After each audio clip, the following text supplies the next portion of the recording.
Ayo, silakan Ibu Yesi Yati Momongan. Ini warnanya ngejreng begini nih. Ngeping.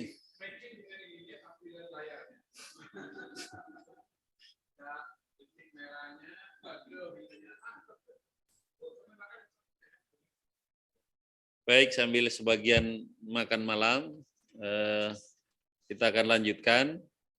Ibu Yesi ini dimajukan ya dari jadwal semula, nggak masalah ya.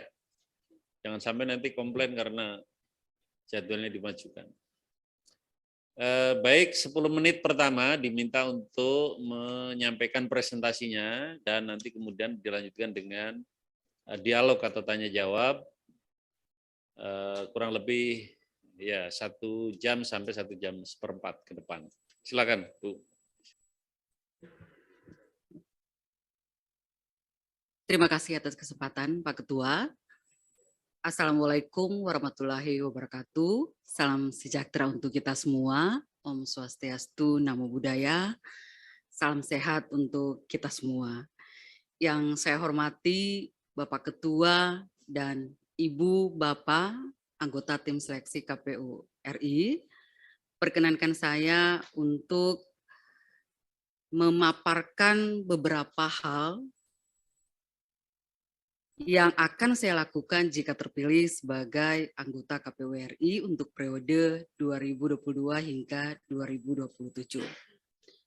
Bagi saya, pemilu dan pemilihan untuk tahun 2024 itu harus efisien terkait dengan anggarannya, harus berkepastian hukum, dan harus memiliki kepemimpinan yang berintegritas. Dalam slide yang kedua, saya menggambarkan kondisi KPU sekarang ini. KPU punya Renstra KPU 2020 hingga 2024 yang sudah memaparkan visi dan misi. KPU sudah mencatat evaluasi pemilu di 2019 dan pemilihan di tahun 2020, apa yang perlu dikembangkan, dipertahankan yang baik, dan apa yang dikoreksi dan diperbaiki untuk tahun 2024. KPU sudah melihat kelembagaan ini sangat besar karena ada 549 satker yang dikelola di seluruh Indonesia, dan seiring tahun 2023 sampai 2024 di pelaksanaan tahapan krusial, KPU diperhadapkan pada akhir masa jabatan KPU Provinsi dan KPU Kabupaten Kota. Dan ini merupakan hal yang harus dipikirkan keadaan KPU saat ini. Saya berpandangan bahwa tahun 2024 ada 5 isu krusial terkait pemilu dan pemilihan. Pertama, pemilu serentak ini yang kedua. Tahun 2019 penyelenggaraan sudah sangat berpengalaman, demikian juga dengan pemangku kepentingan. Pengalamannya ini yang akan mendesain suksesnya pemilu tahun 2024. Tapi pemilu dan pemilihan kepala daerah serentak di tahun yang sama, ini baru pertama. Dan ini diselenggarakan di semua daerah, maka perlu didesain bagaimana menjamin terwujudnya stabilitas politik dan keamanan. Dan yang ketiga, karena di masa pandemi ataupun post-pandemi nantinya, di saat masyarakat lebih mengutamakan kesehatan, kemudian ekonomi nasional kita belum stabil, maka bagaimana kita mendesain pemilu yang efisien, murah, tetap berkualitas. Dan yang kelima, di 2024 itu hampir melampaui tahun ini, semua sudah didesain makin digital. Di slide yang ketiga, program prioritas yang saya rancang sebenarnya adalah merancang anggaran pemilu yang efisien, transparan, dan akuntabel. Kedua, bagaimana memperkuat kepemimpinan organisasi secara hierarkis. Ketiga, bagaimana memperkuat kompetensi, profesionalisme, dan integritas penyelenggara pemilu.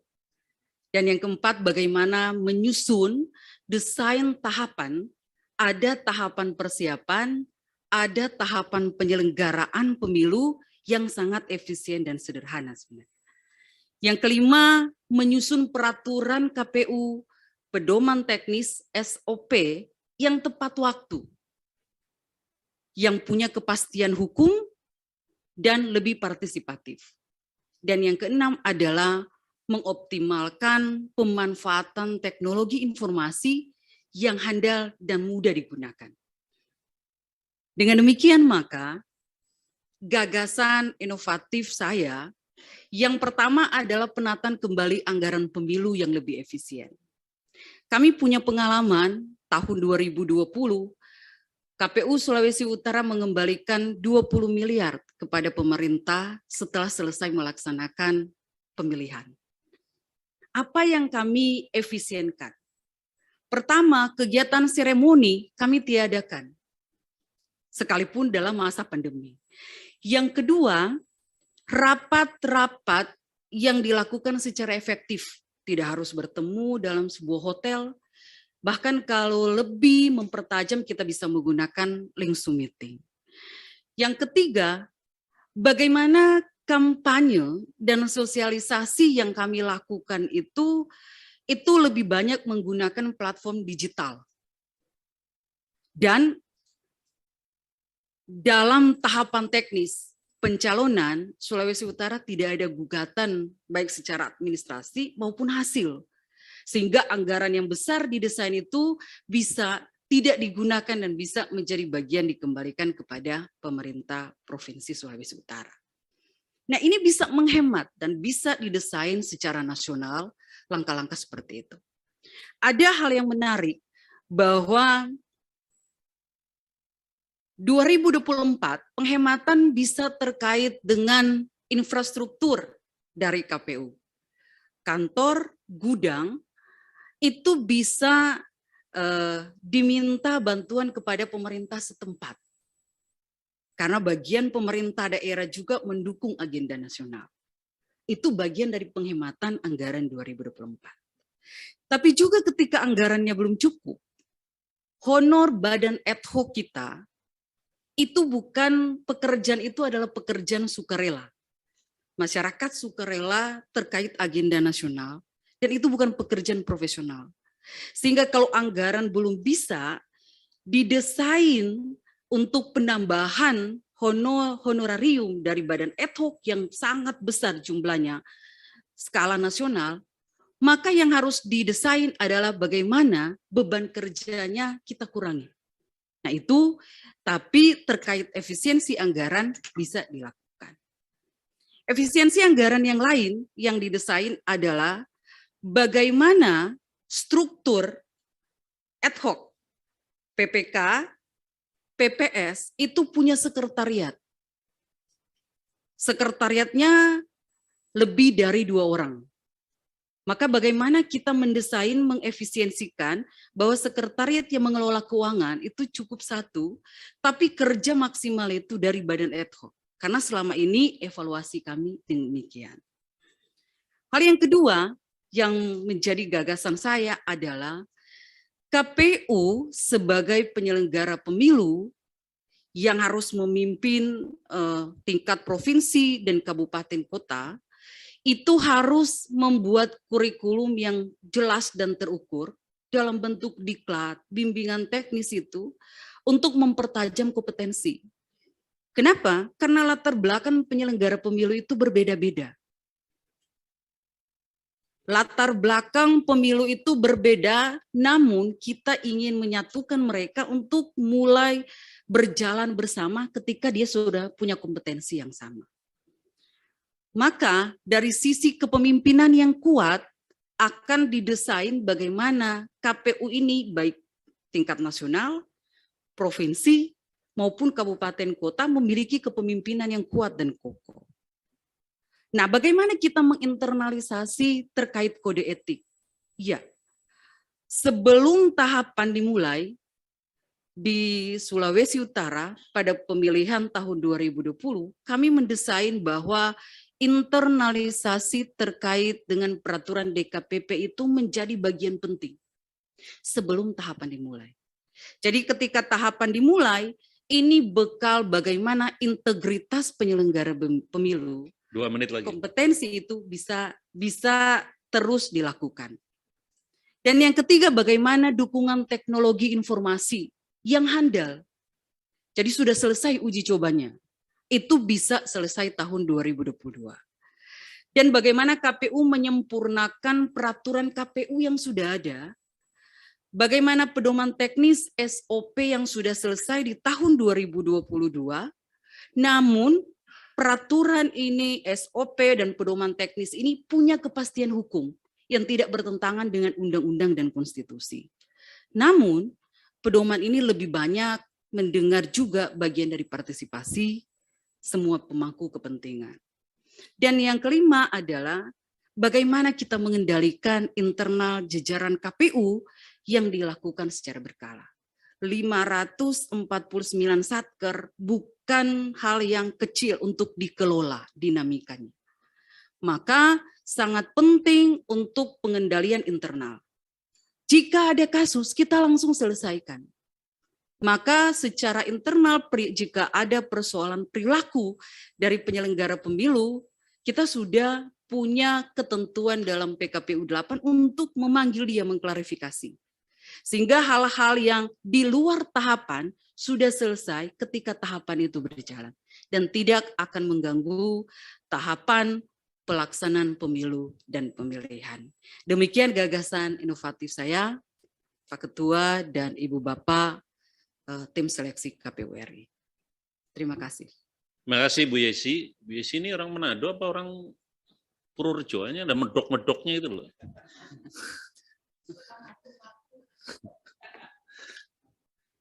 Baik, Bapak Ibu sudah mendengarkan tadi paparan Ibu Yesi.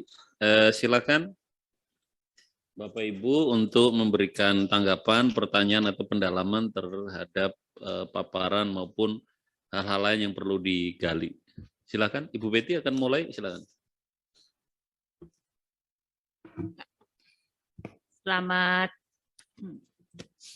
malam, Bu Yesi. Selamat malam, Bu.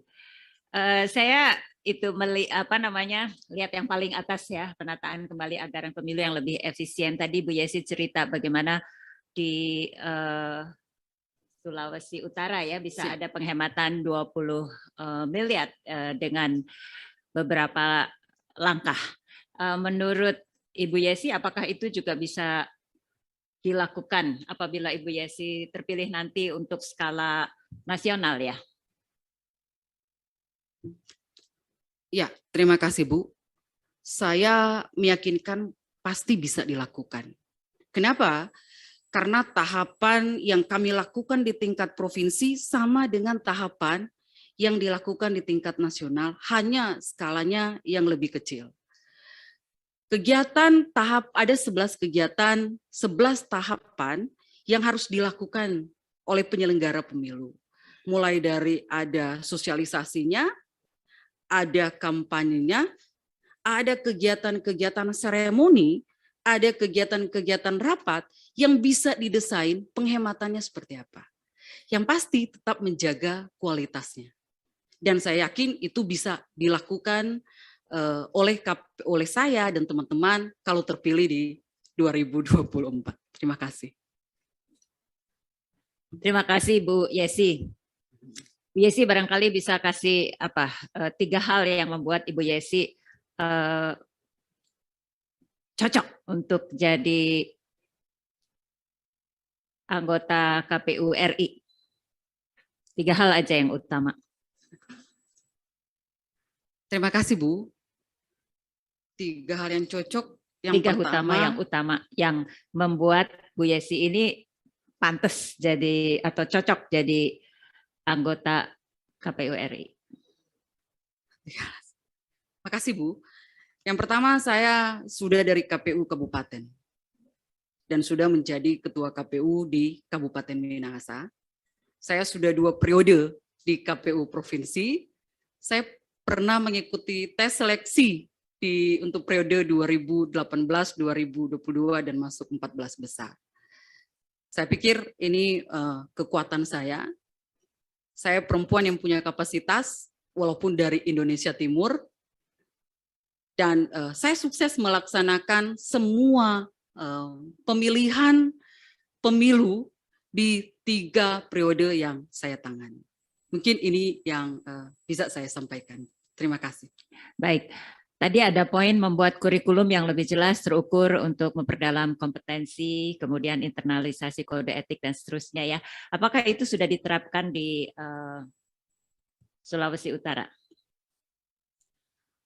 Secara umum itu desain, tapi secara sederhana kami sudah praktekkan di Sulawesi Utara. Jadi ketika KPU yang baru itu terpilih, kita sudah membagi apa yang penting disampaikan. Pertama, mereka harus memahami tugas, wewenang, dan kewajibannya.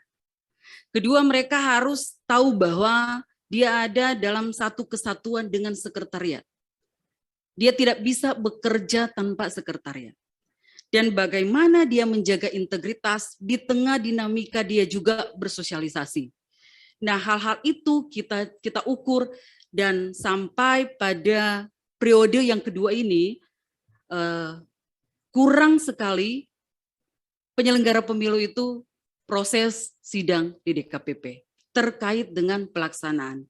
Bahkan untuk pemilu dan pemilihan 2020 tidak ada yang prosesnya terkait dengan teknis itu dilaporkan di DKPP. Terima kasih.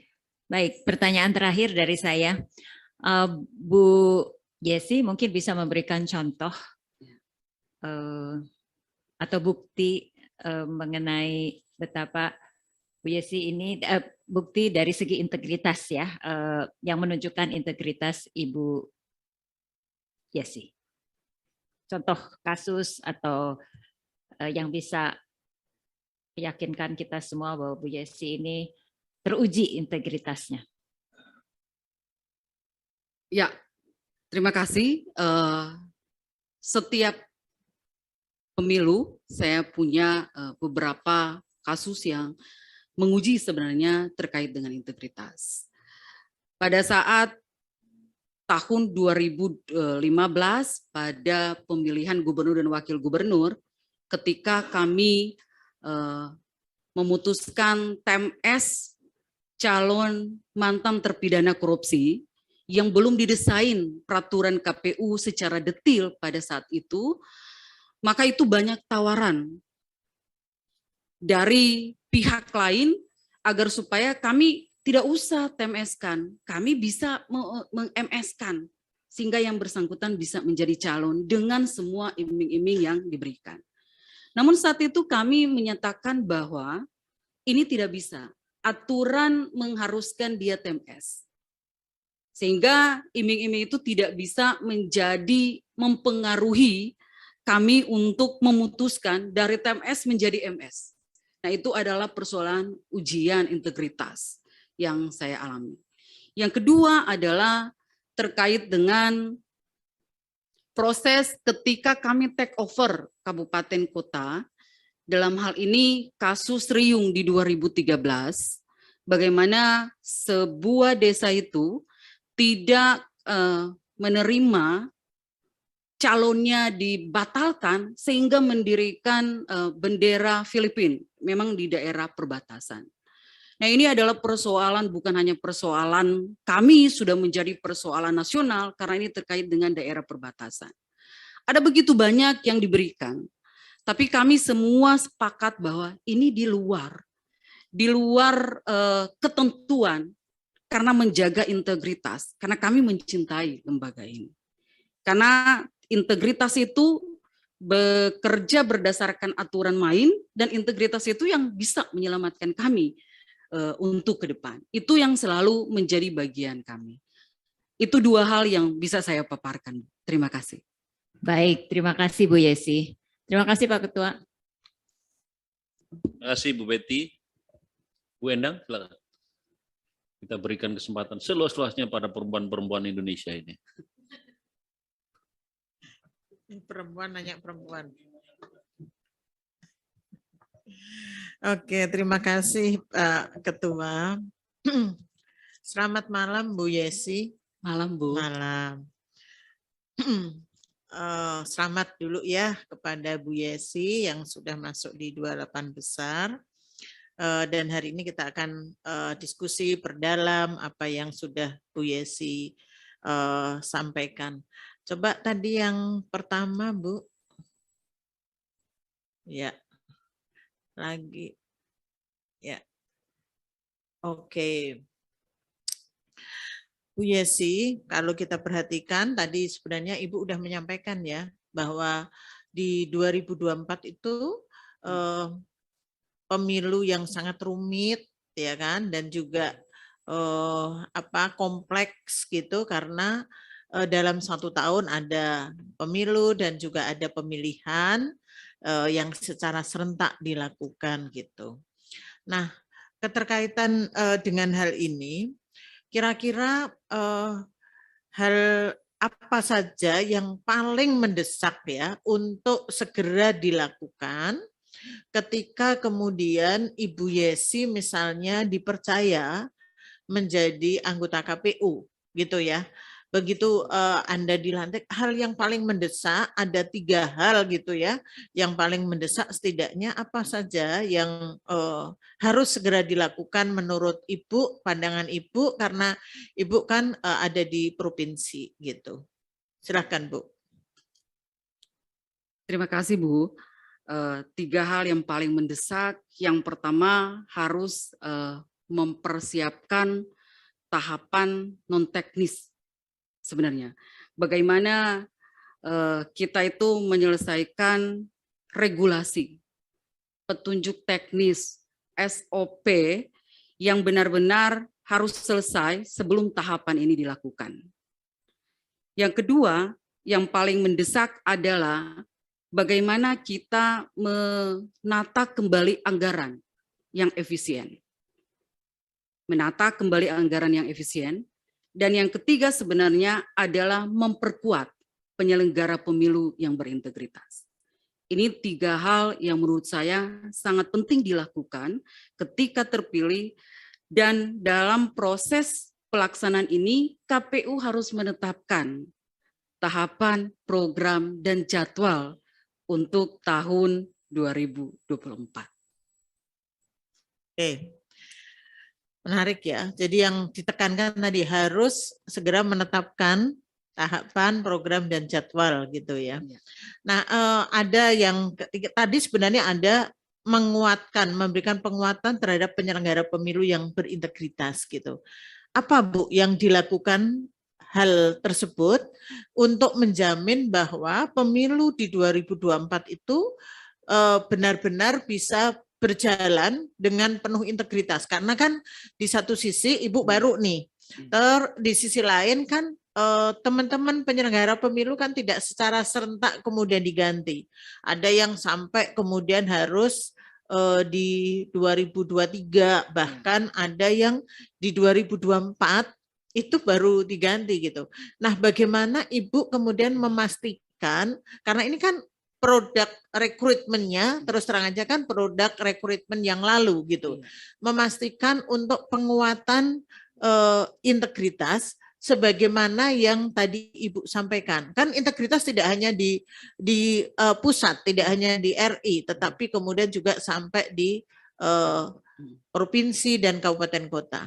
Bagaimana kira-kira strategi apa yang sangat jitu, dan bagaimana sih Anda menilai saat ini misalnya teman-teman kan tentu saja ada yang masih agak nyeleweng-nyeleweng, kena DKPP, diberhentikan, dan seterusnya. Ya, terima kasih Bu. Soal integritas, kita akan lakukan internalisasi terkait dengan peraturan ini secara berkala. Jadi peraturan DKPP itu perlu lagi diinternalisasi kepada jajaran di tingkat provinsi dan kabupaten kota. Bahwa kita harus satu irama, satu langkah untuk menghadapi pemilu tahun 2024. Jadi internalisasi itu adalah hal yang wajib dilakukan ketika proses persiapan pemilu 2024. Yang kedua adalah kita menyelesaikan ketika ada kasus-kasus yang sudah muncul, yang sementara muncul, dan itu harus diselesaikan, tidak bisa dibiarkan. Jadi ada proses KPU mendesain tata kerja dalam PKPU 8. Bagaimana kita melihat KPU provinsi dan kabupaten kota ini yang tanda kutip informasinya ada, dan kita harus menyelesaikan proses persoalan ini. Sehingga ini benar-benar clear untuk menghadapi tahapan yang ke depan. Dua hal ini untuk sementara bisa dilakukan dalam waktu dekat. Menurut Ibu nih, kalau misalnya ada pelanggaran etika, kemudian pelanggaran etika ya khususnya, kemudian pelanggaran lainnya. Menurut Ibu nih, apa sih faktor penyebabnya?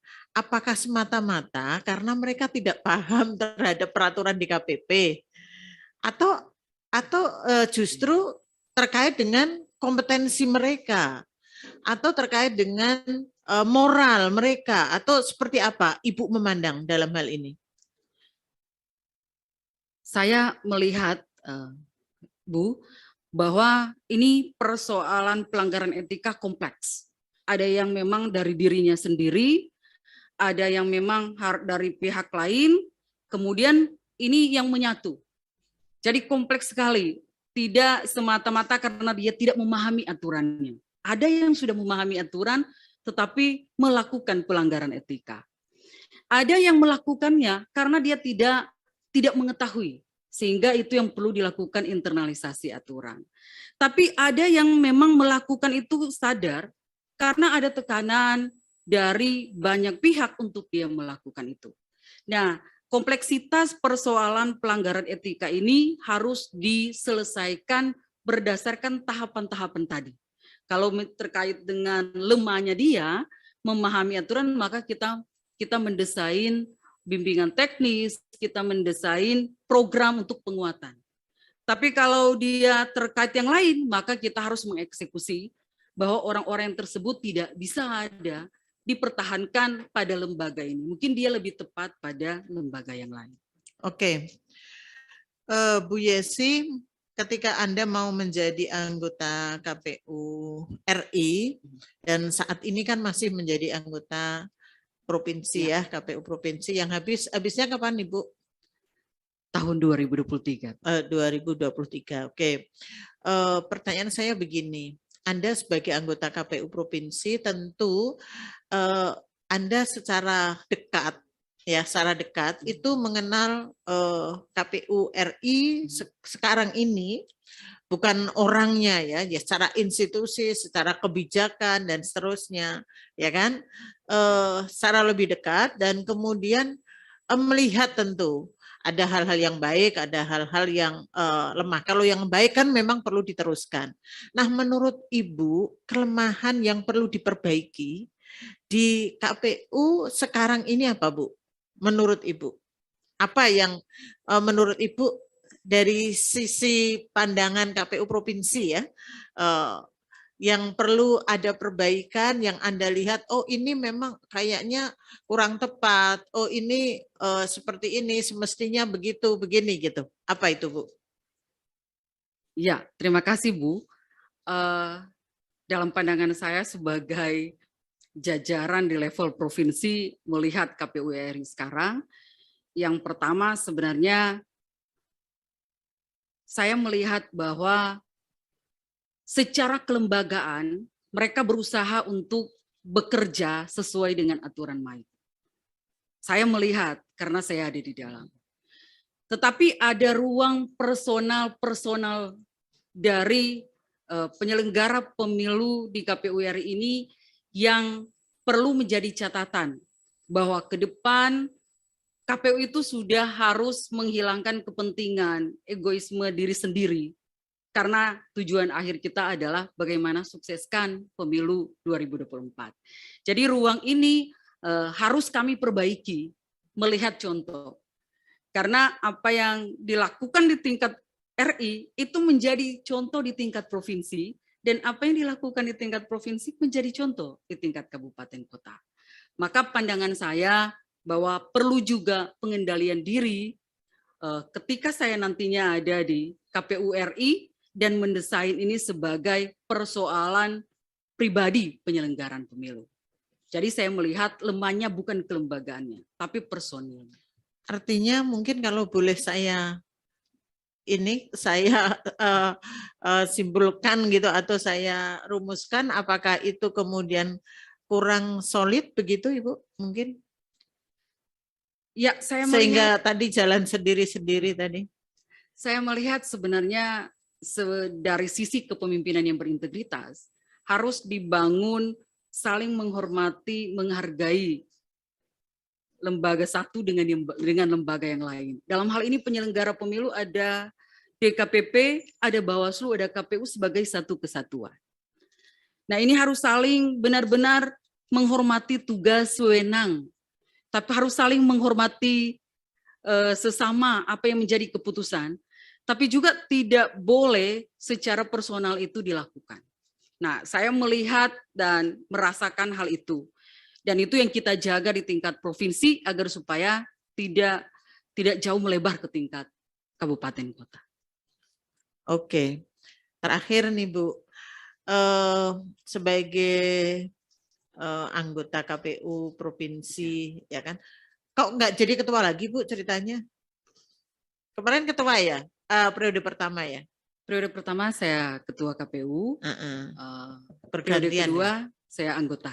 Oke, ada nggak yang Ibu lakukan di provinsi sebagai anggota KPU provinsi yang kemudian itu menjadi kebanggaan Ibu sebagai sebuah hal yang bisa nanti dibawa atau direplikasi gitu ya ke tingkat pusat, sehingga ini bisa menjadi semacam contoh baik gitu ya, contoh baik yang kemudian nanti Ibu bisa juga sampaikan itu di tingkat provinsi, di tingkat kan ada direplikasi di tingkat nasional, yang kemudian bisa saja itu kemudian dilakukan di provinsi-provinsi yang lain selain Sulawesi Utara gitu. Hal yang mungkin menurut Ibu itu bagus ya, yang sudah Anda lakukan di Sulawesi Utara, dan kemudian nanti Ibu bisa bawa di tingkat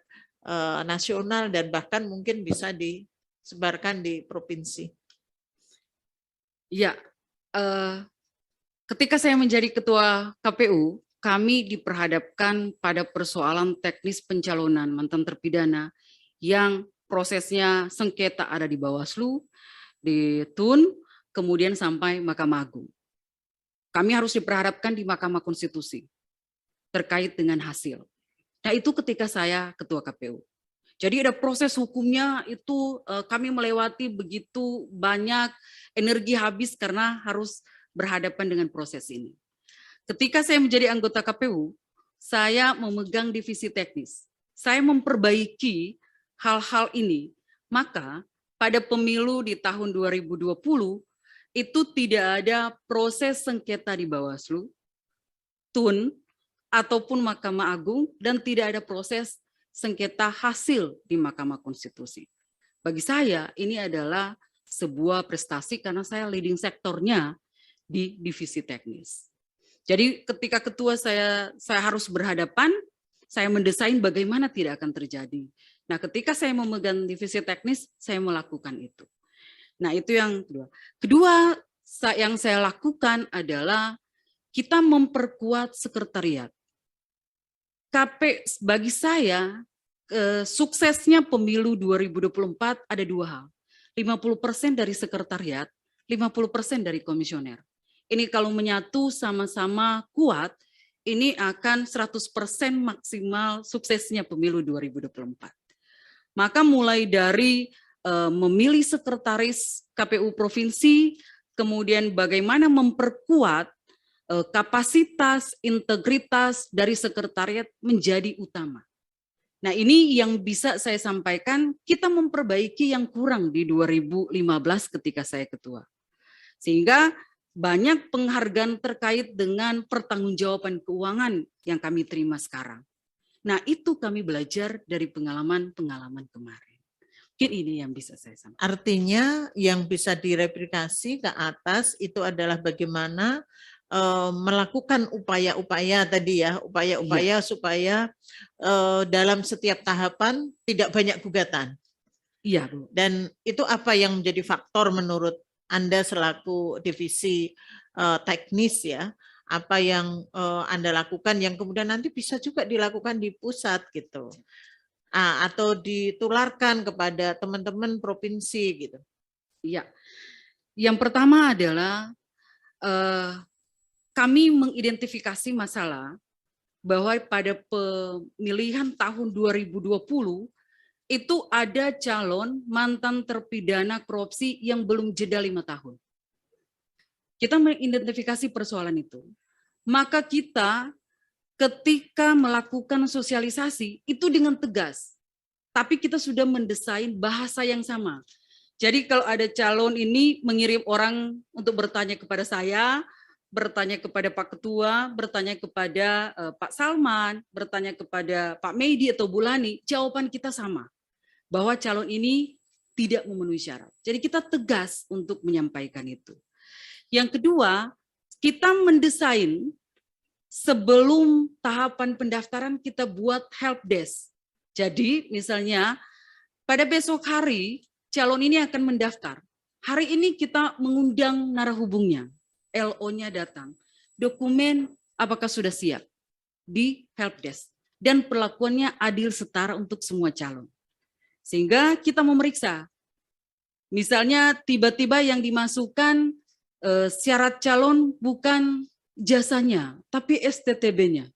Nah di tempat itu kita mengkoreksi. Artinya pada saat pendaftaran kita sudah yakin yang mereka serahkan sudah memenuhi semua persyaratan. Sehingga tidak ada proses yang TMS di saat pendaftaran. Itu yang kita desain. Hal-hal yang teknis yang kita komunikasikan dengan bahasa yang saling menghargai satu dengan yang lain, yang menjadi kekuatan. Oke. Terima kasih, Bu. Terima kasih, Pak Ketua. Perempuan satu lagi, Bu Pungki, kita beri kesempatan. Terima kasih Pak Ketua. Selamat malam Bu Yesi. Malam Bu. Senang bisa ketemu Ibu. Baru pertama kali ini saya ketemu. Sudah sering dengar dan melihat kiprah. Nah, saya ingin mengetahui Bu, belajar dari Ibu, tantangan terberat yang Ibu hadapi ketika Ibu menjadi ketua maupun menjadi anggota KPU di Sulawesi Utara. Itu tantangan terberat apa ya yang Ibu rasakan? Aduh, berat banget. Tapi bagaimana cara Ibu untuk bisa menaklukkan tantangan tersebut? Bisa diceritakan, Bu? Terima kasih, Bu. Tantangan yang terberat ketika saya di provinsi adalah ketika menjadi ketua KPU sebenarnya. Bagaimana merangkul anggota KPU yang punya latar belakang berbeda. Ada yang dosen, ada yang dari Kementerian Agama, ada yang dari PNS, ada yang dari NGO. Ini bukan hal yang mudah. Bagaimana mendesain supaya kita punya bingkai untuk memahami ini tugas kita, ini wewenang kita, tapi ini menjadi kewajiban kita. Itu bukan mudah bagi saya. Kemudian bagaimana menjaga jajaran agar supaya KPU kabupaten kota itu tidak harus dipersoalkan integritasnya bahkan di sidang di DKPP. Ini bukan hal yang mudah, apalagi kalau itu anggota KPU yang perempuan. Nah, ini menjadi tantangan tersendiri. Nah, mengkonsolidasi jajaran itu bukan hal yang biasa. Kenapa? Karena suksesnya pemilu dan pemilihan ada di tangan mereka. Kalau mereka kuat, maka KPU provinsi dan KPU kabupaten, KPU RI itu hanya melakukan rekapitulasi. Yang mengerjakan di bawah itu adalah KPU kabupaten kota. Maka empati dalam melaksanakan pekerjaan, tapi juga menjaga mereka agar supaya tetap dalam ruang ini KPU, tidak boleh diintervensi, harus mandiri dan sebagainya, itu tetap kita jaga. Nah, itu yang saya sebutkan pengendalian kepada jajaran ad hoc. Itu adalah tantangan. Melakukan tahapan itu bagian dari kemampuan kita. Kita semua sudah punya kapasitas. Dengan pengalaman-pengalaman kemarin, bahkan di masa pandemi, kami pun sukses melaksanakan pemilihan. Ini dari sisi pengalaman ini sudah luar biasa. Tapi kita tetap menjaga ritme agar satu arah apa yang diputuskan KPU RI, KPU Provinsi, dan KPU Kabupaten. Ini mendesain ini adalah bukan persoalan yang mudah bagi saya. Terima kasih. Bagaimana Anda dan kawan-kawan bisa mencoba untuk menciptakan istilahnya ya pemilu atau pilkada yang damai di Sulut? Iya, sebenarnya masyarakatnya yang damai. Karena di Sulawesi Utara itu forum komunikasi tokoh agama itu memang digalang secara berkala menjadi kekuatan tersendiri. Tapi kami benar-benar mengupayakan semua pihak terlibat. Jadi pemerintah, kemudian bagaimana teman-teman kita yang dari disabilitas menjadi salah satu panelis untuk menyampaikan, membuat sebuah pertanyaan untuk ditanyakan kepada calon gubernur dan wakil gubernur. Kita mendesain bagaimana organisasi-organisasi perempuan ini benar-benar terlibat ketika dia bersedia menjadi badan ad hoc.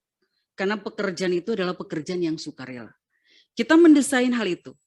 Nah, ketika semua segmen itu terorganisasi dengan baik, maka bisa menciptakan secara tersendirinya adalah suasana yang lancar di saat pemilihan aman dan damai.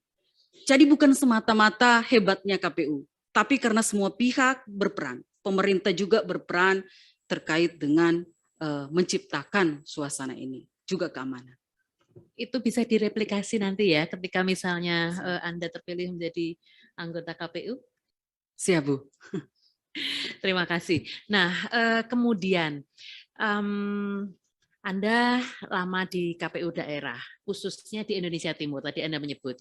Nah, apa saja hal-hal yang perlu ditingkatkan? Tadi mungkin SDM-nya kah, atau sarana prasarana, atau apa? Barangkali mungkin Anda nantinya kalau menjadi anggota KPU bisa membantu untuk meningkatkan tadi yang Anda rasa kurang di sana. Terima kasih, Bu. Saya dari daerah, sebenarnya penting juga untuk diperhatikan. Karena nuansa menjadi orang daerah itu untuk sukseskan pemilu itu masih kurang. Jadi ada begitu banyak kultur yang dibangun di Indonesia Timur. Tapi bagaimana perempuan-perempuan di Indonesia Timur itu punya kapasitas, punya kemampuan, dan berkeinginan untuk terlibat pada pelaksanaan penyelenggaraan pemilu. Apakah dia mau jadi KPU-nya, apakah dia mau jadi badan ad hoc, mau menjadi pemantau, pengawas di Bawaslu, itu menjadi kekuatan. Jika diberikan kesempatan yang sama dan perlakuan yang sama dengan di Pulau Jawa, maka kami pun bisa untuk berprestasi dan bisa setara dengan perempuan-perempuan di Jawa misalnya seperti itu. Terima kasih. Nah, selanjutnya, ini mungkin masalahnya sudah terjadi periode-periode sebelumnya. Ketika di Indonesia itu kental dengan politik uang. Bagaimana Anda mencoba untuk mengatasi? Ya, memang tidak mudah untuk melihat politik uang yang berkembang, karena itu menjadi bagian dari pengawasan Bawaslu. Tapi kalau itu pun ada, maka kami masuk pada sosialisasi dan pendidikan politik. Tidak mudah juga mendesain kurikulum yang benar-benar bisa diterima dengan mudah oleh masyarakat, oleh semua segmen, sampai pada masyarakat yang bawah. Tapi harus dilakukan pendidikan bahwa politik uang itu tidak boleh dilakukan dan merusak bangsa. Tidak boleh dilakukan pada masa pemilihan ataupun pemilu. Kita tidak melihat hasilnya sekarang ini, tapi itu memang harus dilakukan. Karena di satu sisi pengawasannya bagaimana itu oleh teman-teman dari Bawaslu, tapi juga masyarakat yang pemantau pemilu itu juga menjadi bagian. Jadi benar-benar kalau ditanya hasilnya, ya kita cukup. Tapi kita benar-benar harus kuat untuk tetap terus-menerus untuk melakukan sosialisasi dan pendidikan pemilih sesuai dengan kewenangan kita, tugas kita, bahwa itu tidak boleh dilakukan di tahapan-tahapan pemilihan.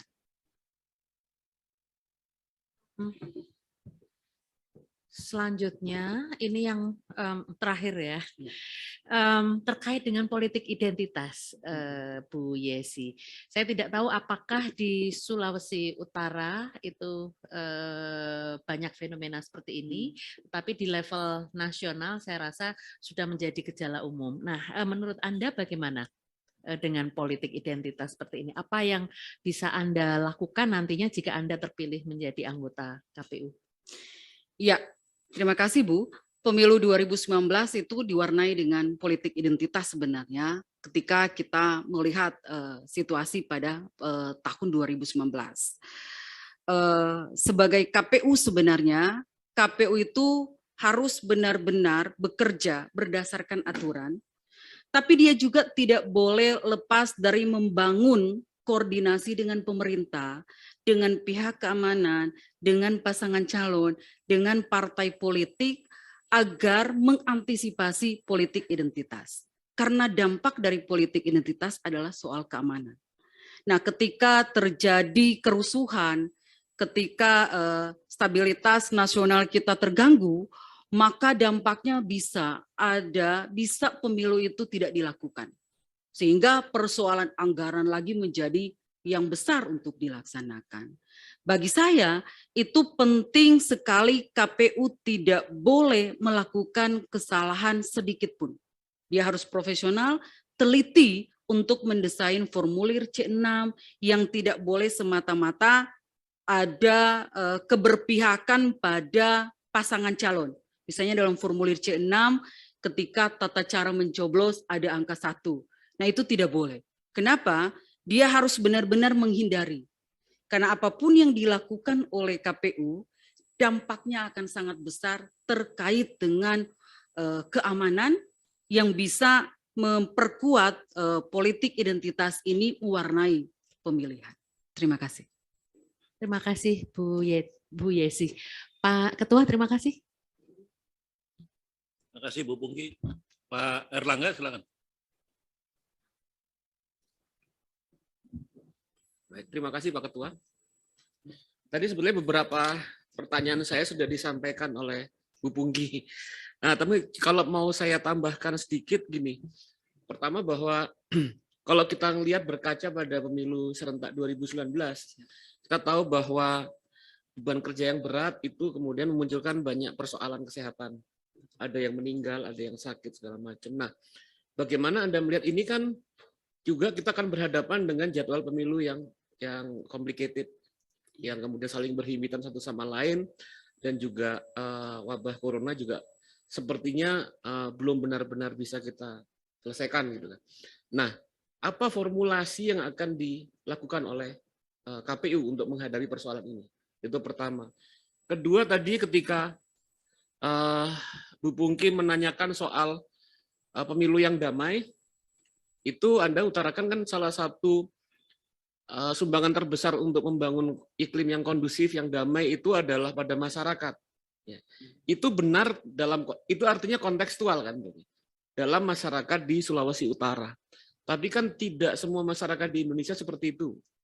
Nah, formulasi seperti apa kira-kira yang untuk bisa membangun iklim yang kondusif sehingga kemudian pemilu bisa berlangsung dengan damai, terus relatif tidak terdistorsi politik sara dan lain sebagainya. Terima kasih.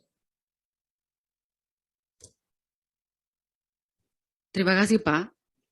Pertanyaan yang pertama terkait formulasi, ya di pemilu 2019 itu memang banyak yang meninggal terkait dengan persoalan kelelahan karena beban kerja.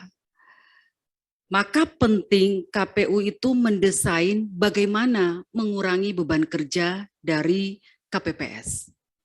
Kita bisa mensimulasikan bahwa KPPS itu dilantik sebulan sebelum pelaksanaan. Dia bekerja hanya sebulan.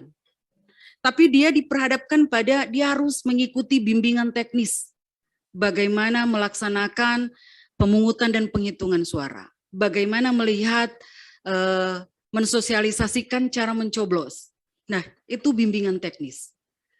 Dia harus mengedarkan C6 kepada pemilih. Dia harus membuat TPS di mana dia ada. Dia harus melaksanakan rapat pemungutan dan penghitungan. Dan dia harus memastikan logistik yang dia kelola di TPS itu sudah ada di kecamatan, di PPK. Nah, beban kerja ini sangat berat.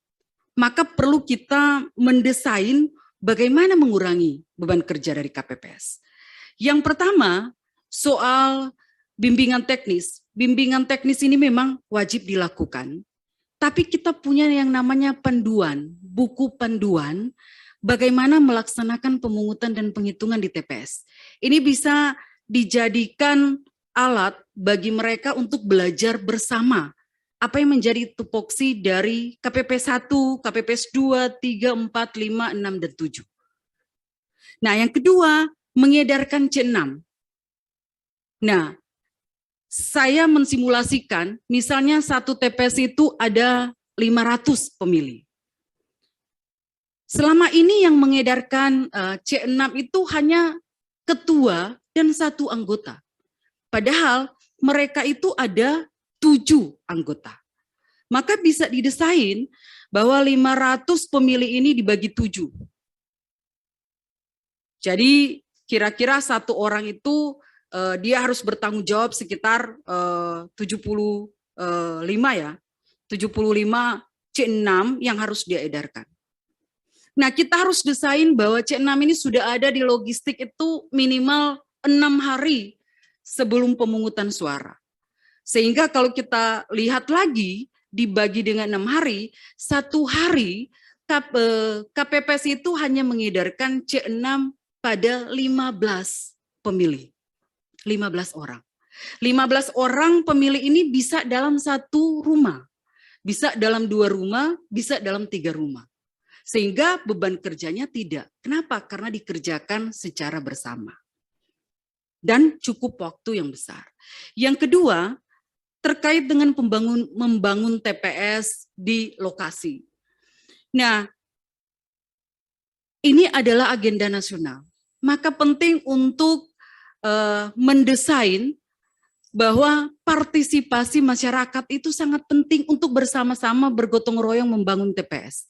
Maka mulai bekerja koordinasi dengan tokoh agama, tokoh masyarakat, pemerintah setempat, bagaimana menggalangkan masyarakat untuk bisa. Ini di daerah-daerah masyarakat yang bukan di perkotaan misalnya seperti itu. Itu harus dibangun, didesain seperti itu. Sehingga mereka tidak kelelahan untuk mengerjakan TPS-nya sendiri. Ada ruang lain bahwa tenda itu sudah tinggal disewakan untuk didirikan. Itu bisa dianggarkan seperti itu. Tapi bagaimana dengan anggarannya? Jika itu tidak ada, maka desain untuk partisipasi dari masyarakat, karena harus ditekankan ini adalah agenda bersama. Dan harus secara sukarela untuk membangun TPS. Ini sudah mengurangi beban kerja dari KPPS. Nah, bagaimana dengan logistik? Selama ini pengalaman kami, logistik nanti tiba itu pada subuh hari, pada hari yang sama. Bisa jam 2 pagi, jam 3, bahkan jam 6, dan baru diedarkan. Nah, bagaimana kita mendesain bahwa logistik di TPS itu sudah ada jam 6 sore. Sehingga mereka setelah sudah memastikan logistiknya tersedia, mereka punya waktu untuk istirahat. Dan ini mengurangi beban kerja. Dan bagaimana nantinya di hari pemungutan dan penghitungan suara? Apa yang kita kelola? Kita mengelola bahwa kita menyederhanakan terkait dengan formulir. Kalau selama ini formulirnya banyak sekali, harus ada formulir dari Pilpres, kemudian DPR RI, DPD, DPRD Provinsi, dan Kabupaten Kota, ada 5 jenis, dikali berapa dari jumlah saksi dan Bawaslu, maka kita desain menyederhanakan formulir ini, namun benar-benar diterima oleh saksi. Nah, dan bagaimana mereka mulai melaksanakan penghitungan suara setelah makan siang. Jadi serentak jam 2 siang. Itu sudah mulai melakukan itu. Nah, kita tahu bahwa ada keputusan Mahkamah Konstitusi bahwa ditambah 12 jam tanpa jeda untuk proses penghitungan. Simulasi saya ini menghadirkan, mengurangi beban kerja dari KPPS untuk mengerjakan pekerjaannya. Sehingga kita bisa mendesain tetap dilaksanakan, tapi KPPS ini tidak punya beban yang sangat besar untuk mengerjakan tugas-tugasnya yang sebenarnya bisa di-manage dengan baik terkait dengan SDM. Mungkin demikian jawaban saya. Baik, Prof. Hamdi silakan. Ya.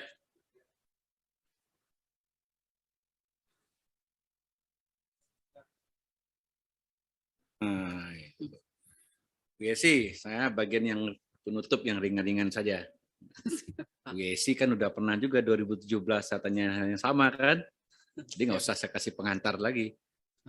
Jadi menurut Ibu, kalau Ibu terpilih ini jadi komisioner KPU Pusat, kan 7 ya? Ya nggak, berarti ada 6 lagi yang menurut Ibu mungkin layak dan pantas. Nah, bisakah disebutkan Ibu 6 lagi? Ini hak prerogatif Ibu. Boleh disebutkan terbuka atau juga mau dituliskan, terserah. Ya, terima kasih Prof. Ya. Saya bisa bekerja sama dengan siapa saja sebenarnya Prof. Tapi saya mengapresiasi ketika nama saya disebutkan oleh teman-teman. Sedap. Karena saya yang terakhir, saya sudah mendengar mereka menyebutkan namanya. Maka izinkan saya untuk menyebutkan nama mereka, Prof. Silakan. Ya, saya memilih Ibu Umi dari Kalbar, Ibu Misna dari Sulsel, Ibu Fitri dari Jambi, kemudian Ibu Mima dari Jakarta. Untuk laki-laki saya memilih Ketua Ilham, Pak Ilham, dan Pak Aban. Aban, ya. Terima kasih Ibu. Terima kasih Prof. Terima kasih. Saya balikan ke Ketua, sudah. Baik, terima kasih Prof. Hamdi. Prof. Hamdi itu bagian yang singkat tapi paling berat kelihatan pertanyaan. Bu Yesi, saya kira kita sudah cukup ya waktu Anda untuk presentasi dan diskusi, pendalaman dan beberapa pertanyaan yang akan menjadi dasar tim sel untuk memberi penilaian. Baik, terima kasih. Selamat malam. Terima kasih Pak Ketua. Terima kasih Bapak Ibu.